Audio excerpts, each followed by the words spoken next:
Pancasila ini harus menjadi yang namanya nilai praktis Pancasila tadi harus menjadi standar perilaku semua orang Indonesia lah. Dia pejabat tinggi ataupun rakyat jelata harus begitu. Harus Pancasilais. Harus Pancasilais. Tapi saya pernah setengah dibantah oleh anggota DPR, saya nggak sebut nama dan partainya. Waktu mereka meminta masukan dari masyarakat tentang mereka mau membuat undang-undang IKN yang di Kalimantan Timur. Oh ya, IKN gimana Pak IKN?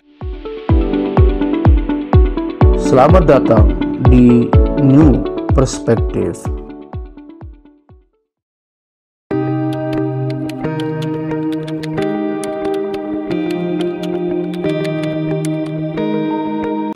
Jadi saya bilang, saya minta, saya tulis memang karena saya nggak bisa presentasi, saya print out dari PowerPoint saya. Nih saya serahkan, ini usul saya bahwa di IKN ini harus peradaban Pancasila yang diterapkan, gitu kan. Ya diterima, tapi katanya nggak ada masalah Pancasila oleh DPR ini tadi yang badan yang pembentuk undang-undang. Tidak terlalu masalah katanya Pancasila kita bisa duduk bersama, beda suku, beda agama, beda bahasa, nggak ada masalah kita. Iya, dalam hati saya kalau itu kamu mikirnya ya memang nggak nyambung. Iya. Orang di luar negeri sana nggak ada Pancasila pun bisa duduk bersama, beda agama, beda suku, beda bahasa. Tapi persoalannya karena Pancasila nggak diterapkan, ada sisi-sisi lain yang lebih parah. Kalau duduk bersama kita biasa. Ini anak saya bisa berteman dengan orang Lombok di sini biasa, itu sudah biasa. Orang dari luar juga bersahabat dengan orang Dayak, nggak ada kita bunuh-membunuh di sini. Itu memang biasa. Maka saya berpikir begini, kalau hanya memikir sosial budaya masyarakat bawah, nggak ada masalah Pancasila. Itu bermasalah karena diajar dari elit-elit mereka yang hari-hari menunjukkan pelajaran memecah belah manusia. Sekarang ini kita bersaudara kandung, kalau kami di sana musuhan. Yang satu jual tanah warisan, satu nggak kebagian. Kenapa? Mereka niru yang di atas. Sekarang siapa menang untung? Siapa yang bisa jadi DPR, jadi pejabat, dia yang paling untung hidupnya bergelimang. Siapa yang seperti kita ini memang nggak untung hidup. Ya.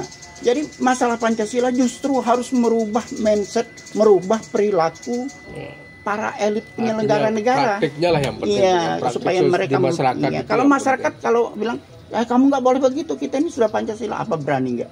Ya tapi mereka berani saja main-main.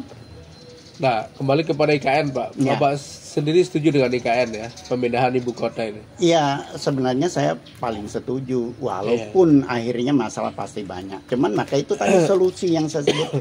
Kalau di sini peradaban Pancasila, masalah apapun bisa diselesaikan dengan baik, kan tidak perlu ribut juga. Itu kan Pancasila. Tapi kalau peradabannya tidak Pancasila, musyawarah mufakatnya tidak ada, keadilan sosial tidak ada, ketuhanan Maha Esa dimanfaatkan untuk memojok pihak lain yang merasa beriman, ya ini memang masalah ribut hari-hari. Saya pikir kalau memang peradaban murni Pancasila, jangan ditunggangi oleh kekuasaan. Insya Allah demo pun nggak ada alasan untuk demo di IKN. Itu yang saya ingin. Nah kalau memang tidak mau itu, saya bilang memang tidak ada kebaikan kita, memang ribut melulu. Nanti saya tampil jadi peribut juga di ibu kota itu. Itu memang berkah begini. Saya tidak tahu masalah Jakarta. Saya dulu pernah punya cita-cita 30 tahun lalu. Saya bilang sebaiknya ibu kota itu setiap 10 tahun pindahlah di provinsi-provinsi supaya ada pengembangan cepat di sana. Ya tapi ini tidak begitu, dia permanen. Katanya kota tercanggih di dunia, nggak mungkin dipindah-pindah lagi. Orang-orang setempat itu sudah bilang kita ini jadi penonton kayak orang DKI. Ya terserah kalau kamu bodoh. Saya sekarang tidak tahu, saya ini mau mati juga nggak berapa lama, usia sudah tua, saya nggak tahu. Tapi saya inginkan bahwa IKN ini membawa berkah. Insya Allah membawa berkah kalau memang diterapkan budaya Pancasila, peradaban Pancasila. Nggak ada obat lain di Indonesia. Kalau kita bilang harus agama, misalnya agama Kristen, agama Islam harus kuat di situ. Enggak juga, kita lihat kenyataan agama kan, saya sendiri juga kadang-kadang ya itu urusan nanti. Tapi Pancasila itu urusan hari ini, jangan ditawar-tawar. Kalau tidak hari ini kita semakin runyam. Kalau urusan agama, apalagi kalau yang Kristen, ya nanti kita ada saatnya kita diadili. Ya nanti. Di akhirat gitu. Berharap kita nanti taubatlah sebelum. Ya taubat kapan? Sebelum mati. Gitu. Ya mohon maaf saya yang Islam. Apa kurang pengetahuan agama, apa kurang iman kalau menteri agama? Kok ada disinyalir salah satu menteri agama kok korupsi Al-Quran? Ini kan satu contoh buruk sekali. Seharusnya dia nahan diri. Saya seorang menteri memberi contoh kepada umat beragama semua, terutama agama mayoritas kan. Nah, kau malah memberi contoh gitu, apa enggak juga orang Islam yang punya kedudukan, yang punya kuasa enggak ikut-ikutan? Menterinya sudah begitu kok. Namanya manusia masih ada kecenderungan untuk main. Dan kalau misalnya agama kita, mohon maaf ya, kalau Bapak berpihak kepada merubah Pancasila misalnya, kalau agama kita, negara kita harus negara Islam misalnya. Ini kan negara teokratis dalam teori kan. Teokratis ini pasti totaliter, nggak baik-baik juga bagi masyarakat sektarian. Artinya dia tidak melihat kelompok lain. Iya, jadi itu tidak mesti baik, karena memang persoalannya tidak mungkin dia membuat suatu sistem dibuat oleh manusia, dipercaya semuanya Tuhan kan yang ngatur. Jadi nggak mungkin kita buat sistem ini, berarti kalau kita buat sistem untuk memaksa manusia berarti kita melampaui kekuasaan Tuhan. Ya, tapi kalau Pancasila kita bisa, karena ini buatan manusia, kita buat juga sistem agar manusia itu patuh. Jadi artinya agama juga butuh penafsiran, butuh pengembangan juga, masing-masing juga. Dia yakin juga dengan penafsiran dia, ya kita nggak bisa membatasi orang. Tapi sayangnya orang kadang-kadang juga nggak peduli, walaupun dia dapat ajaran begitu mulia dan bagus, kadang-kadang ya belok-belok juga dia. Namanya nafsu, Pak, ya. Nafsunya manusia. Dan ada kalau bahasa orang Kristen itu, Tuhan itu masih menyerahkan kepada kemauan bebas manusia. Tuhan kan nggak diktator kan.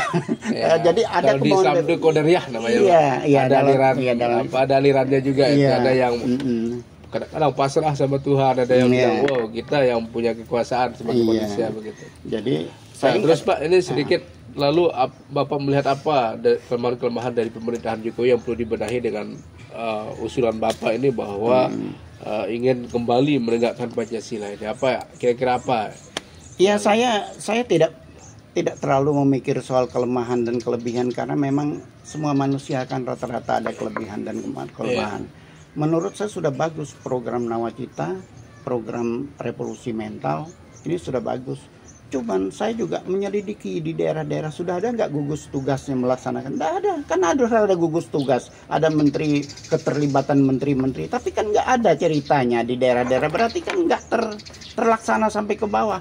Sebenarnya kalau mau merubah mental negara, mental kebangsaan, apa kebangsaan punya mental? Ya mental manusia pribadi-pribadi itu yang dirubah, baru semuanya menjadi mental bangsa.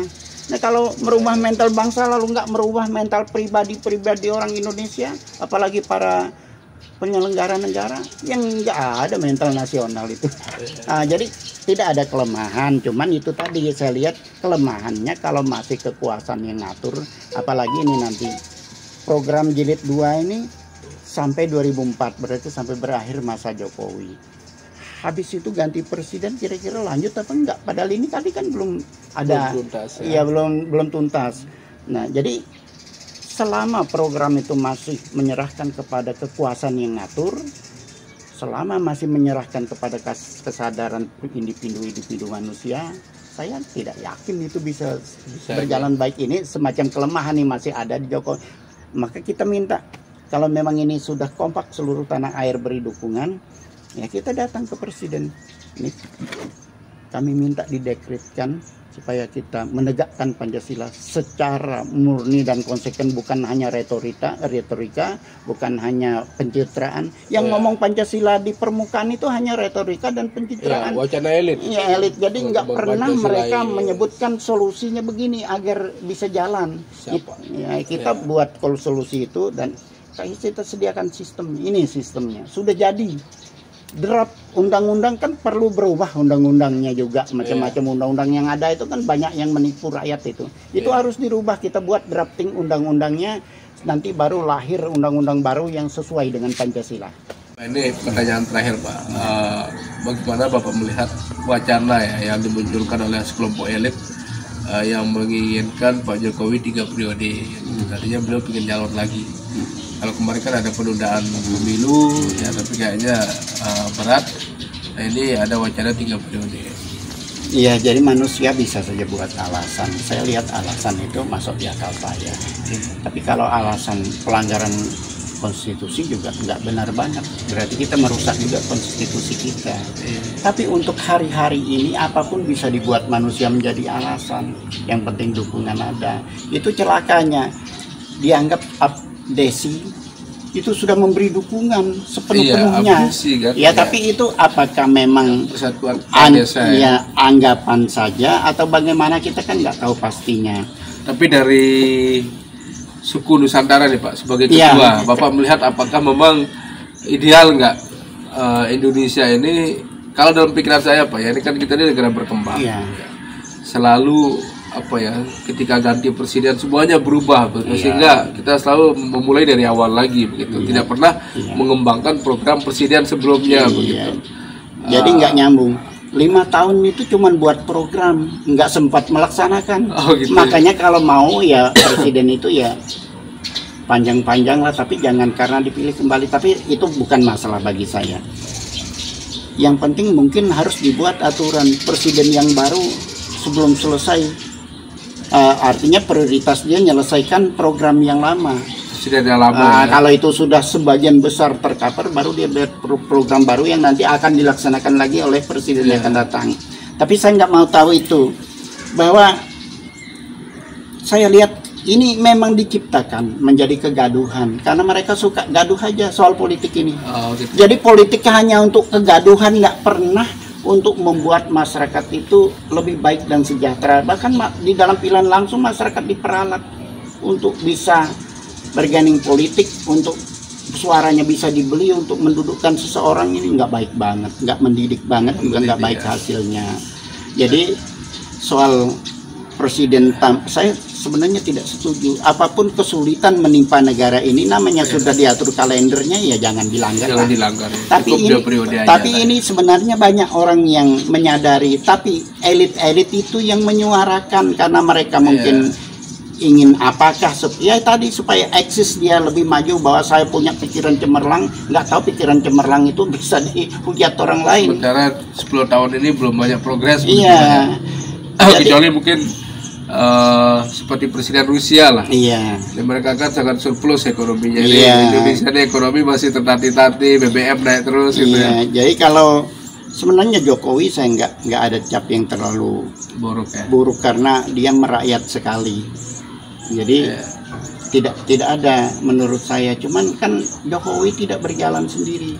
Orang-orang mengelilinginya ini yang jahat menurut saya, dan mereka itu yang bakal membentuk kelompok oligarki yang melibatkan Jokowi ini. Jokowi nanti bisa lepas dari cengkeram oligarki itu kalau dia sudah nggak jadi presiden. Selama jadi presiden diikat oleh pendukung. Saya sangat tidak setuju ngurus negara ini ada namanya koalisi, ada namanya oposisi. Wah, itu bikin ribut aja. Pak Jokowi kayaknya banyak melanggar janji beliau deh. Dulu katanya